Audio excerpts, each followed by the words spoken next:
The movement for independence would gain momentum across North Africa after the war. But in another Arab land, one under British control, the fight for self-determination was well underway.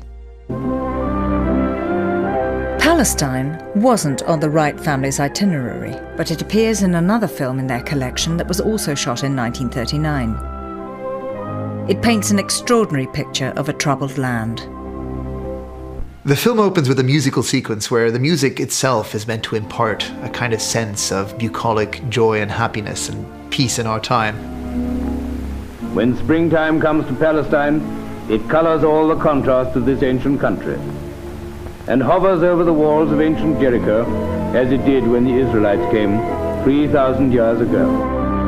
There's the voiceover of a very kind of reassuring English accent that tells you that things in the Palestine, or the Holy Land as he calls it, are just as good as they've always been since biblical times, and very little has changed since then.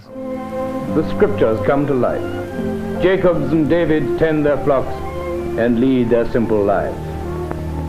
What's really striking is the way in which the filmmaker has treated the Palestinian people as sort of extras on a biblical film. We see no notion of Palestinian doctors or lawyers or modern people. The Palestinians are these vestiges of a biblical past.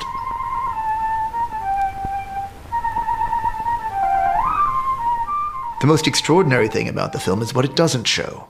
Taken in 1939, had the camera been diverted just a couple of degrees, it would have shown you a Palestine that had been completely destroyed by 3 years of rebellion of the Palestinian Arab community against both the Jewish settlers and the British colonial presence.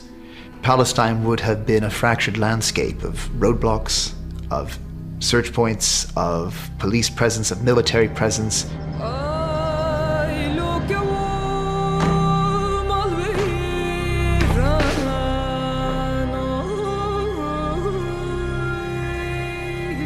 There were concentration camps. There were collective punishments. Houses were destroyed. Towns had been laid low. The country was flooded with British troops. It's remarkable that they could film a film of Palestine at this moment without having a single British soldier or policeman in the frame. British control of Palestine was cemented in 1920, when it was granted mandated powers over the territory by the League of Nations. By then, the British government had already pledged to create a Jewish national home in Palestine. Britain had assured the Arab population that nothing would be done to disadvantage them. But that promise wasn't kept. Really, across the 1920s and 30s, there had been a massive expansion of the Jewish presence in Palestine. The Jewish colonies were a real source of grievance with Palestinian Arabs who had believed that their lands were being taken over by foreign people, that there was a restriction on their own access to land, and this becomes a real source of tension between the two communities. The film appears to show both communities working side by side, but a close inspection reveals that Arabs and Jews never appear in the same shot. Men and women, Arab and Jew, old and young, here is work for them all in raising oranges that grow sweeter and juicier in this favored soil. One of the main objectives of this film was to serve as a commercial for the Jaffa orange.